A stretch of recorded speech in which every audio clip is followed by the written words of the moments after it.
రాష్ట్రపతి ముర్ముకు వైఎస్ జగన్ పుట్టినరోజు శుభాకాంక్షలు తెలిపారు. ఎల్లప్పుడూ ఆమె సంతోషంగా, పూర్తిగా ఆరోగ్యంగా ఉండాలని ఆకాంక్షించారు. దేశ సేవలో ముర్ము మరింత ముందుకు సాగాలని, అవసరమైన శక్తి దేవుడు ప్రసాదించాలంటూ వైఎస్ జగన్ ట్వీట్ చేశారు.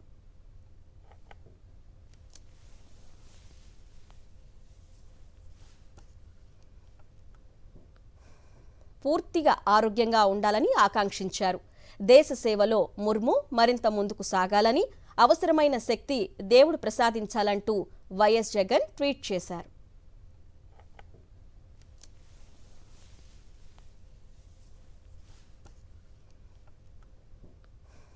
పూర్తిగా ఆరోగ్యంగా ఉండాలని ఆకాంక్షించారు. దేశ సేవలో ముర్ము మరింత ముందుకు సాగాలని, అవసరమైన శక్తి దేవుడు ప్రసాదించాలంటూ వైఎస్ జగన్ ట్వీట్ చేశారు.